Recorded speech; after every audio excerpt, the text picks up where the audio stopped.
Good evening, everyone. I am your host, LaShanta, and this is the Road to an Effective Classroom Environment. Thank you for joining me on this journey. This is episode 3, and I encourage you, if you haven't had an opportunity to hear the first 2 episodes, you can always go back. If you're hearing this episode 3 for the first time, you can always go back to episodes 1 and 2. They're not in any particular order. The episodes are builders, but I encourage you to go back and listen. Also, if you have an opportunity, just drop me a line and let me know what you think about the series so far. And at the end of this podcast, I will leave you my email address. And please, by all means, if you have an opportunity, if you're hearing this on iTunes, leave a comment on Spreaker, Spreaker. I'm also on TuneIn and Google Play Music. But wherever you are hearing this podcast, I do encourage you to leave some comments for me and drop me a line by email. I'll share that email address at the end of this podcast and just tell me how I'm doing.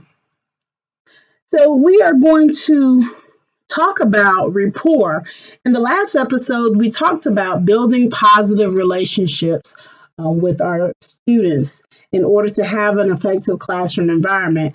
And this podcast is not just for classroom teachers. If you are an educator, period, you can hear this and benefit also from it, and also share it with a friend. But we talked about building relationships first. And now we're going to talk about rapport and what is it and how do we build it. And I felt that it was important that we start off with the relationships and just discussing what are those ways in which we can build relationships, positive relationships with our students. That's the foundation of the learning process, is getting to know our students and building that foundation. And so I look at rapport as being the brick and mortar to our building. And so let's get a running definition of what is rapport. Rapport is that close, harmonious relationship in which people understand each other's feelings and ideas, and they communicate well.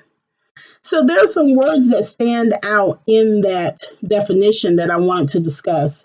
The word close and harmonious. When you think of something harmonious, you think of something that's in sync and in agreement. You've heard the saying that we can agree to disagree, and I like that statement to a certain degree. Having that harmonious relationship and understanding each other. You can understand someone and not necessarily agree with that person's ideas, but as long as you can come to an agreement that, okay, that's how you feel or that's how you see things, and I respect that. So I almost would like to add in the word respect with our definition. And then also communication. How else can we be in harmony unless we communicate with each other? And just knowing what are our likes and dislikes and the do's and don'ts. So we've got a good running definition for rapport. And I also like to think about rapport in this manner. It's like not just the brick and mortar to a building, but also you can think about puzzle pieces and how they connect. So that's another key word for us, is connection. We have the relationships, we've got the relationships going, the positive relationships going. Now, how do we make the connections? How do we keep these two groups, educator and students, how do we keep them connected and on the same page? And so there are a number of ways to build rapport with your students. And I think just going back to the definition we have, how we can build rapport. One of the key words, communication. As a classroom teacher, if you do not already have expectations set aside for your students, how you want them to be in your class from that first day on up until that last day, if you do not communicate those expectations thoroughly, then you are not building those that closeness with your students. For example, we tend to think that students come to us already knowing how to act for us, and that's not the case.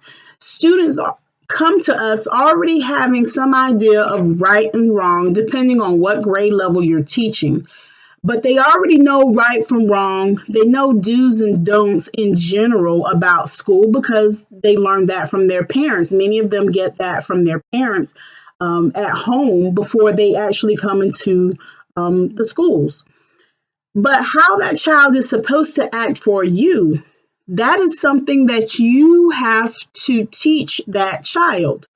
The child does not already come in knowing how to act for Miss LaShanta. In order for the child to be successful in my class, I have to teach those expectations. And everything that child will do in my class, if I have a set of guidelines, I have to communicate that explicitly for the students to have an understanding so that we do have that harmony in class. A term that I learned when I took philosophy when I was in college was tabula rasa, and that literally means blank slate. And we have to see our students as having a blank slate when they come to us. Now, yes, they already have some things in their toolbox of how to work with adults. And not all of those tools in that toolbox are positive. Some of them have learned some bad habits at home or from around different peers. But we have to see our children as a blank slate coming in, and we are carving out those expectations for them so that they know how to handle us in class. And we also have to learn how to handle them, which goes back to building those relationships. So we have to teach expectations. We also have to let the children know what our ideals are when it comes to education. What are our ideals when it comes to educating those children in that classroom? What do we see as success? And success cannot just be given a letter grade. In our minds, we may want our students to all have A's in our class. But in reality, that's not going to be the case. You have students who are C students for whatever reasons, whether it's intellect or whether it's motivation and drive. You have those students that may never have an A in your class, but you may have where that student moves from a C to a B, and that's success for that student. So going back, we have to learn our students and know what their ideas of success are, as well as share ours. What are our expectations from them? Take the time to look at where the students were the year before, if you have that piece of data. No matter what you're teaching, you should be able to pull data on that student. And sometimes we think that, okay, I was a social studies teacher, so just because I taught social studies did not mean I could not look at Lexile scores for my students, because students have to read in social studies. So knowing what level the students are helped me to decide what types of material I would share with them, and if the lesson would be differentiated based on where those students were. So we have to look at the data that's available, but also keeping in mind that our children are not just a score. They are not just a number.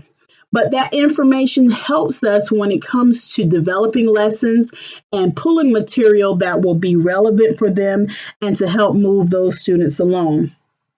So share with the students what your ideas of success are for them, and also know what their ideas of success are. Another way to build rapport is asking the students exactly what is it that you can do to help them to be successful for that school year. And one way to do this is to put up a parking lot area in your classroom. Have the students to get a sticky note or have them to write on it, depending on how small the class size is, having them write on that parking lot exactly what it is that you can do to help them. And then take the opportunity to read that information and use that to help you throughout the school year to help them to be successful. And that is one of those activities that you can do anytime during the year. You can start off each quarter with that activity because it may change for the students. Our students they walk in August or September, and they walk in one way, and by November, December, they may be in a different place. Whether it's academically, they're in a different place, emotionally. There are a lot of things that can go on with a student between the start of the school year to almost halfway through. So getting into the habit of asking the students, what can I do to help you? And making sure that that's information that you absorb and that you utilize. Another activity that I think is so powerful, and it can be very powerful in your classroom, is asking the students, what do you think makes a great classmate? Now, this still ties in with rapport because having this information for each class that you teach, this is information that will help you make connections with the students and get into the minds of the students. And the way that this looks, you're asking the students, what are some adjectives to describe a great classmate? And you're asking them, what are some things that a great classmate does? So now you're looking at verbs. And then you want to know, what does a great classmate say in class? And then the last thing that you look at the negative last, because you want to start off on a positive note, but you look at the negative last, and what is a great classmate not? And you just keep that piece very simple. And again, this is something else that you can put up in your classroom as a parking lot or displayed on your Promethean board, smart board, and asking for those adjectives. And let the students work in groups. They can be in groups in 4s and 5s or 2s and 3s. Let them collaborate first. Because if you start asking the questions from the students and asking them to raise their hand, you may not get all of the information that you readily need. So this is an opportunity for you to allow your students to collaborate together and come up with ideas of what they feel a great classmate is. And then this can be something that stays in your room. It's a visual piece that stays in your room so that your students know this is the list that you came up with. And this is what we expect. So it's an expectation list for the students and how they view their classmates and what they want to see and hear from their classmates. So again, we're looking at building rapport. How do we make those harmonious connections? The communication is a big piece, but also understanding each other. You may not always agree, and you may be in a situation where, let's say you're teaching students who come from a different socioeconomic status than you were brought up in. You may never understand the true struggle that the students may deal with if they're in a lower socioeconomic status. You may not be able to understand it totally, but being able to try to empathize in situations, but also be able to learn about the situations that the students were brought up in, that helps you understand where your children are coming from. And that piece is a totally different episode that we will look at down the line, and how we can better make connections with our students who may be from a different socioeconomic status than we are. But in looking at the rapport, and to wrap up, we've talked about what rapport is. We've looked at what rapport is, how we can build it, and giving you a few strategies of what you could use in your classroom and building rapport with your students, letting the students know what your expectations are and knowing what the expectations are of your students.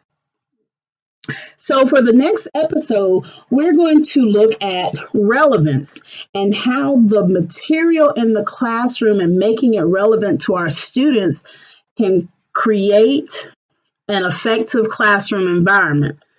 And so, this is the end of our episode on Rapport. And I want to share the email address. My email address is LaShanta, the number 6 at gmail.com. That's LASHAWNTE, the number 6 at gmail.com. So if you have an opportunity, drop a line and let me know how you're liking the episodes so far. Any information that you would like to give to me, you can always send me a line at my email address. And if you are listening on any of the arenas that I just talked about in the beginning, TuneIn, Spreaker, iTunes, please leave me some positive comments and show me some love. Okay? And so I will see you for the next episode, in which we will talk about relevance of the material in class and how that can have an impact on an effective classroom environment. I will see you the next time. Bye-bye.